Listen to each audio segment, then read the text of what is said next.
Oke, jumpa lagi kita dengan Cak Ompong. Bagaimana Bapak, Ibu sekalian serta para sohibulane? Tentu dalam keadaan baik dan sehat. Bagi saudara-saudaraku yang dalam sakit, ya kiranya diberikan kesembuhan. Oke, beberapa hari yang lalu, ini berita hangat di seputar pendidikan tinggi. Ya, ini sungguh miris, ya. Kenapa Cak Ompong mengatakan miris? Karena Cak Ompong ini juga mantan mahasiswa, ya, mahasiswa IPB, ya, ratusan orang ditipu pinjol, pinjaman online, luar biasa, ya. Cak Ompong lulus SMA tahun 81, saat itu memang menginginkan masuk ke IPB, tapi berubah dan akhirnya memilih salah satu perguruan tinggi negeri di Surabaya. Oke, pertanyaannya, kenapa semudah itu mahasiswa ditipu?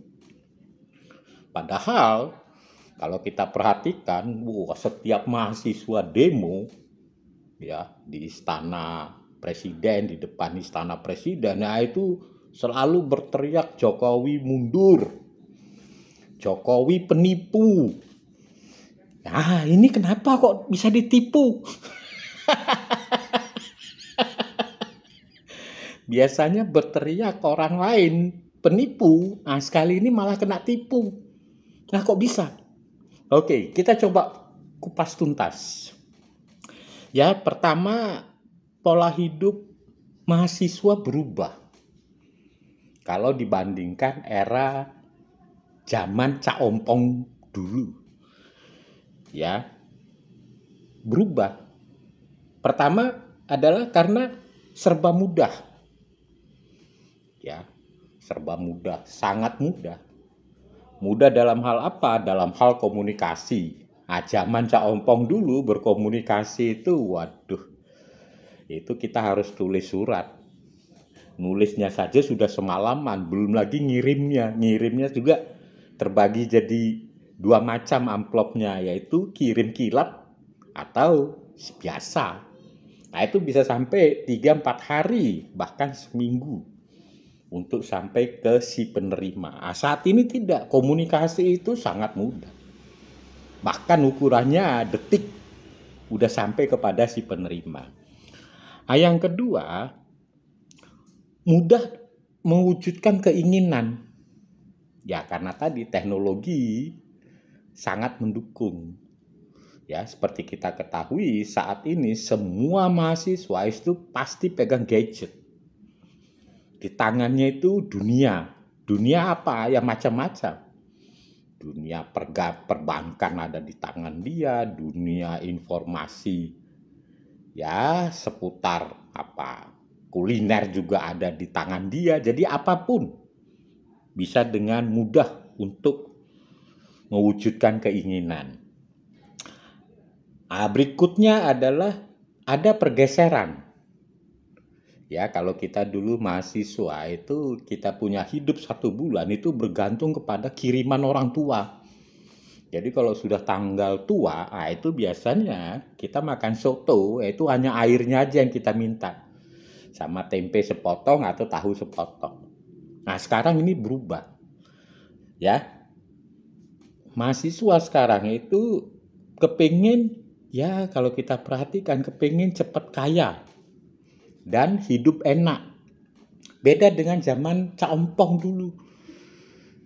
Ya, kita tidak pernah berpikir bagaimana kita kaya, tapi bagaimana kita punya nilai kuliah, mata kuliah kita itu bagus. Tidak kena percobaan, bahkan tidak kena DO.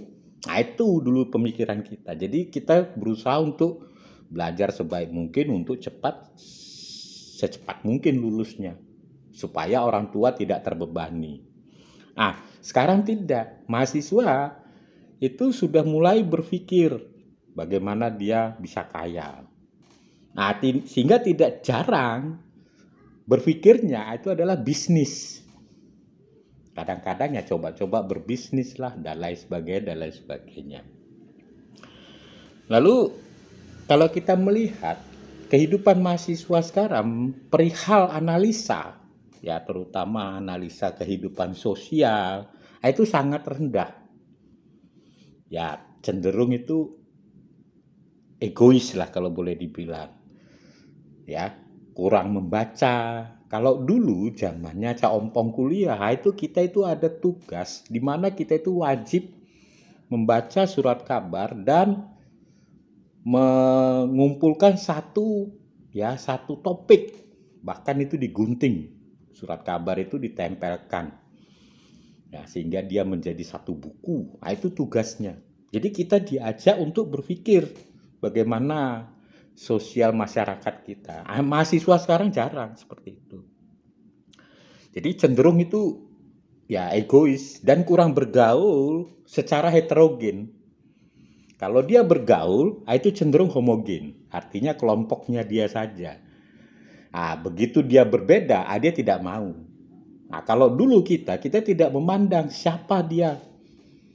Ya, selama kita punya keinginan untuk bergaul, kita bergaul. Kalau sekarang tidak, memilih-milih. Ya. Jadi kita kadang-kadang tidak paham, oh si A itu seperti apa, si B seperti apa. Kalau dulu kita paham. Ya bahkan di tempat saya kuliah dulu itu ada satu suasana di mana semua mahasiswa berlatar belakang apapun itu berkumpul berdiskusi ya untuk ya kehidupan di kampus. Nah, kalau sekarang Cak Ompong melihatnya itu beda. Nah sekarang pertanyaannya, kok bisa ditipu dan mudah sekali menipunya? Nah itu tadi seperti latar belakang kehidupan mahasiswa zaman sekarang itu hedonisme, kepingin cepat kaya. Akhirnya apa? Mencoba berbisnis. Padahal talentanya tidak di situ. Nah, biasanya ikut-ikutan. Nah, itu yang pertama. Yang kedua, mudah dipengaruhi. Ya, mahasiswa sekarang itu sangat mudah dipengaruhi. Kurang membaca, banyak mendengar. Nah, kalau dulu kita tidak, kita rajin sekali membaca. Bahkan seperti Cak Ompong ini yang berlatar belakang teknik, itu banyak sekali kita punya tugas juga itu yang kehidupan sosial. Nah, kalau sekarang tidak. Ya, kalau Cak Ompong perhatikan tadi kurang membaca, lebih banyak mendengar, menerima mateng. Nah, sehingga apa? Nalar dan logikanya itu mati. Ya. Nah, karena tadi mudah dipengaruhi. Karena apa? Karena nalar dan logika itu mati. Apa itu nalar? Nalar itu merupakan salah satu perangkat pada manusia yang digunakan dalam pencarian kebenaran. Jadi manusia itu diberikan nalar. Tanpa dia berpendidikan tinggi, manusia itu mempunyai nalar. Yaitu adalah perangkat untuk mencari kebenaran. Jadi nalar itu tidak perlu menunggu menjadi mahasiswa. Sebelum kita menjadi mahasiswa, kita sudah diberikan oleh Yang Maha Kuasa itu nalar. Nah, yang kedua itu logika. Ya, logika itu gunanya adalah mempertimbangkan. Jadi ada informasi yang masuk ke kita, lalu kita coba mempertimbangkan. Ya tentunya melalui analisa-analisa kita. Semakin tinggi pendidikan seseorang, analisanya itu semakin bagus. Nah, jadi kalau menurut saya, kenapa mudah ditipu? Karena nalar dan logikanya itu mati. Sementara, ya seperti tadi kata Cak Ompong, nalar dan logika itu adalah anugerah Tuhan. Tanpa kau sekolah pun, ya nalar itu dan logika itu sudah ada pada diri manusia. Sehingga tidak heran terkadang banyak orang yang pendidikannya jauh lebih rendah, tapi ya cara berpikirnya itu melebihi orang yang katanya mahasiswa. Oke, jadi tadi kenapa mudah dibohongi? Karena keinginan hedonisme, nalar dan logika mati. Yang ketiga, mudah karena tadi teknologi mendukung. Ya. Yang terakhir ini. Ya kalau Cak Ompong perhatikan, kemampuan menolak itu tidak ada. Jadi asertif, kemampuan menolak terhadap sesuatu yang tidak cocok dengan keinginan dan hati nurani. Nah, kenapa itu bisa terjadi? Nah, justru kasus penipuan yang terjadi di mahasiswa IPB itu adalah karena tadi pertama nalar dan logika mati, yang kedua kemampuan menolaknya itu sangat rendah. Kenapa? Nah, karena informasi yang diterima oleh si penipu itu berasal dari orang yang dalam tanda kutip ditokohkan. Berasal dari seniornya. Nah, sehingga untuk menolak itu ewuh patewuh. Ya, kemampuan menolak tadi sudah nggak ada. Karena apa? Karena informasi yang diterima itu dari orang yang ditokohkan atau senior. Terus informasi yang disampaikan itu berbalutkan misi perjuangan. Artinya, ya, mahasiswa yang mau ditipu ini itu diiming-imingi bahwa apa yang kita lakukan ini adalah sebuah perjuangan. Nggak tahu tuh perjuangannya apa, apakah ingin mengangkat harkat hidup mahasiswa. Nah, itu kita tidak tahu, tapi pasti seperti itu dibungkusnya. Ya, tadi sudah disampaikan oleh orang yang ditokohkan, bisa itu seniornya, bisa itu tokoh agama dan lain sebagainya.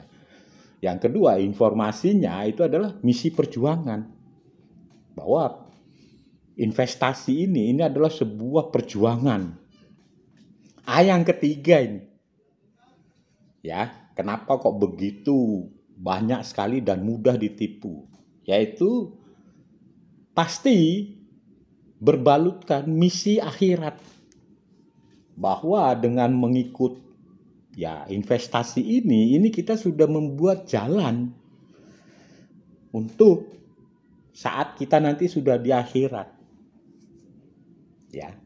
Nah, itulah yang menyebabkan begitu banyaknya jumlah mahasiswa yang ditipu.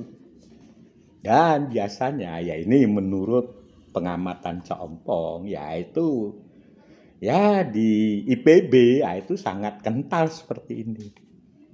Timbul pertanyaan, kenapa ya tipuan pinjaman online ini tidak terjadi di Universitas Parahyangan atau Universitas Atmajaya Jakarta? Kenapa kok di IPB? Nah, tadi bahwa mahasiswa di IPB itu ya tadi seperti saya katakan ada orang yang ditokohkan dan ada misinya, itu misinya perjuangan dan misi akhirat. Oke. Nah, untuk itu ya kepada adik-adikku mahasiswa, aktifkanlah nalar dan logikamu karena itu anugerah Tuhan.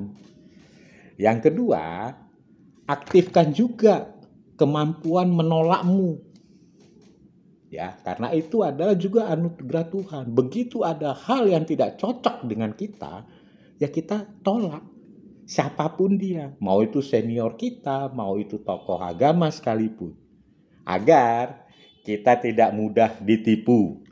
Ya kan malu-maluin, mahasiswa kok ditipu. Oke, sampai ketemu lagi kita dengan Cak Ompong.